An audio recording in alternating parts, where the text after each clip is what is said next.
के साथ जिसे गोद में उठाकर लाया था। क्या पता था कि 2 घंटे के बाद उसे अर्थी में विदा करना पड़ेगा। नमस्कार दोस्तों, स्वागत है आप सभी का एक बार फिर से। आगरा के धुलिया गंज की रहने वाली सोनिया की आज शादी थी।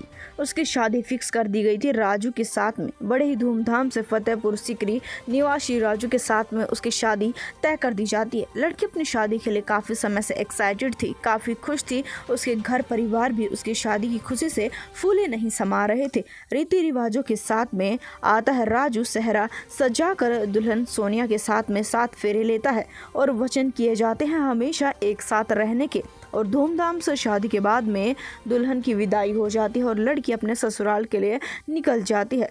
वहां पर जाने के बाद में कुछ ज़्यादा सोनिया बातें नहीं कर रही थी। राजू को महसूस होता है कि हो सकता है कि सोनिया को कोई परेशानी हो। बार बार वह उससे पूछता है तो सोनिया कहती है कि मुझे अपनी तबीयत कुछ डाउन लग रही है। पर रीति रिवाज शादी में इतनी हो गई थी कि सोनिया की तबीयत पर ज़्यादा ध्यान नहीं दिया जाता है।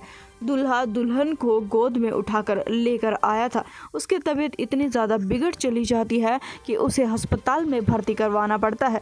दूल्हे के घर वाले दुल्हन की अचानक से ही तबीयत खराब होने की वजह से काफ़ी ज़्यादा घबरा जाते हैं। एक अस्पताल से दूसरे अस्पताल उसे रेफ़र कर दिया जाता है। डॉक्टर उसे काफ़ी सीवियर इन्फेक्शन बताते हैं कि उसे सीवियर लंग्स में इन्फेक्शन है, जिसके कारण से तो दूल्हे पक्ष के पैरों तले से ज़मीन खिसक जाती है। उसके बाद में उसका इलाज हो रहा था और उसी समय पर इलाज के दौरान ही दुल्हन दम तोड़ देती है।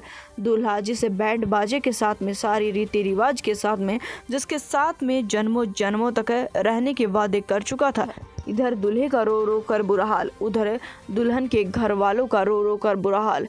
हर कोई बस एक ही बात कह रहा कि हमने ऐसा भी किसी का क्या बुरा कर दिया था कि हमारी लड़की की उसी दिन मौत हो गई जिस दिन उसकी शादी हुई। अभी तक लड़की की उम्र ही क्या थी, एक 23 साल की लड़की ने बस जिंदगी में कदम रखा ही था। दुल्हन पक्ष के लोगों ने बताया कि पहले कुछ समय पहले भी सोनिया की मां की मौत हो चुकी थी। सोनिया की मां की मौत का उसे काफ़ी सदमा लगा था। लड़की थोड़ी परेशान रहने लगी थी। सोनिया की तबीयत भी खराब हुआ करती थी। हम उसे डॉक्टर के पास में लेकर जाया करते थे, पर पिछले कुछ समय से सोनिया अब ठीक बताई जा रही है। हमें लगा कि वह बिल्कुल ठीक हो गई है। उसकी दवाइयाँ तो चल ही रही थी। बाद में शादी का समय आ जाता है। हमें नहीं पता था कि शादी के दौरान ही उसकी मौत हो जाएगी। दोनों घर परिवार में मातम पसरा हुआ है। इस वारदात को जितना हो सके उतना शेयर कर दें, चैनल को सब्सक्राइब कर दें। हम आपसे मिलेंगे एक बार फिर से। धन्यवाद।